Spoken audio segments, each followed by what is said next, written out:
നമുക്കിന്ന് നല്ലൊരു കടുമാങ്ങ അച്ചാറിടാം. ഇതിന് 2 വലിയ മാങ്ങ ഞാൻ എടുത്തിട്ടുണ്ട്. കഴുകി നല്ല വൃത്തിയാക്കിയിട്ട് ഞാനത് അരിഞ്ഞെടുത്തിട്ടുണ്ട്. വേണ്ട, അരിഞ്ഞെടുത്ത് അതിൽ കായവും ഉപ്പും കൂടെ പുരട്ടി വെച്ചേക്കുവാന്നേ.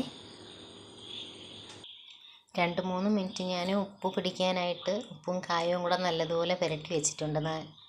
അതിനുശേഷം ഞാൻ നല്ല ഫ്രഷായിട്ടുള്ള കരിവേപ്പിലയും വെളുത്തുള്ളിയും വറ്റലും മുളകുമൊക്കെ റെഡിയാക്കി വെച്ചിട്ടുണ്ട്. നമുക്കിനി അച്ചാറിടാം മാങ്ങ.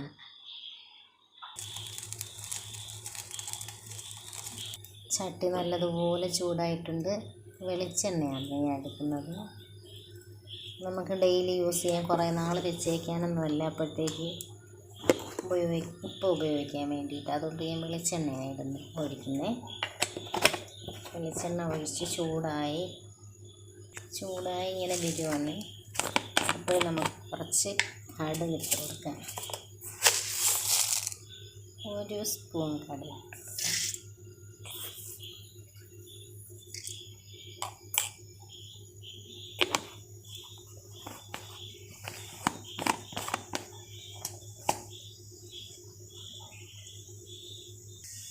കടുവെല്ലാം നല്ലതുപോലെ പൊട്ടിയിട്ട് നമുക്കിനി വെളുത്തുള്ളി ഇട്ട്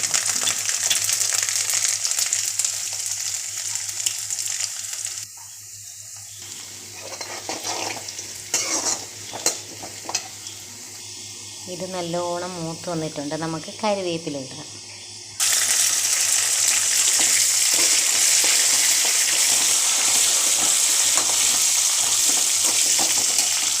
ഇതിപ്പോൾ തീ അണച്ചിട്ടുണ്ട്. തീ അണച്ചിട്ടെങ്കിൽ ഇതൊക്കെ അങ്ങ് കരിഞ്ഞു പോകും. അപ്പോഴത്തേക്കും നമുക്ക് കുറച്ച് മഞ്ഞൾപ്പൊടി ഇതിലോട്ട് ഇട്ട് കൊടുക്കാം.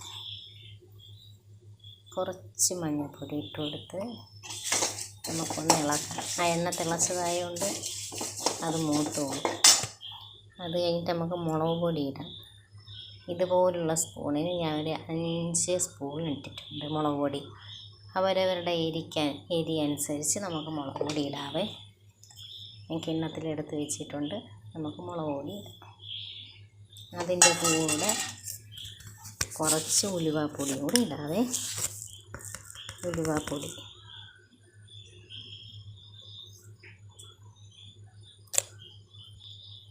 എന്നിട്ട് നമുക്ക് ഒന്ന് മിക്സ് ചെയ്യാം.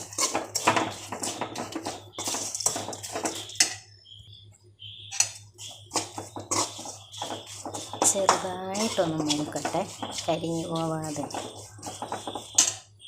മുളക് പൊടിയൊക്കെ നല്ല മൂത്ത് വന്നിട്ടുണ്ട്. നമുക്കിനി മാങ്ങ തട്ടി ഇതിലോട്ട് ഇട്ട് കൊടുക്കാം. ഇത് നന്നായിട്ട് നമുക്ക് മിക്സ് ചെയ്ത് കൊടുക്കാവേ. ഞാൻ നല്ലതുപോലെ മിക്സ് ചെയ്ത് നോക്കിയപ്പോൾ ശകലം കായത്തിൻ്റെ കുറവുണ്ട്. കട്ടക്കായം ആദ്യം ഇട്ടത്. അപ്പോഴത്തേക്ക് അതിൻ്റെ ഒരു അലിഞ്ഞ് വരാൻ കുറച്ച് സമയമെടുക്കും. അപ്പോഴത്തേക്ക് നമ്മൾ ഇച്ചിരി പൊടിക്കായവും കൂടെ ചേർത്തിട്ട് നല്ലതുപോലെ ഒന്നുകൂടെ ഒന്ന് മിക്സ് ചെയ്ത് കൊടുക്കുവാന്നേ. മാങ്ങാച്ചാറ് റെഡി ആയിട്ടുണ്ട് കേട്ടോ. തീയൊന്നുമില്ല. നമ്മൾ തീയിലിട്ട് വേവിച്ച് കഴിഞ്ഞാൽ അത് വെന്ത് പോവും. പിന്നെ കഴിക്കാൻ കൊള്ളത്തില്ല കേട്ടോ.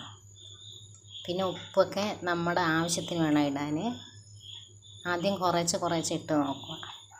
ആദ്യമേ ഒരുപാട് വാരിയിട്ട് കഴിഞ്ഞാൽ കൂടി പോകും. ഇച്ചിരി ഇടുകയാണെങ്കിൽ പിന്നെ നമുക്ക് കുറഞ്ഞു പോയി കഴിഞ്ഞാൽ ഇടാൻ പറ്റുമല്ലോ.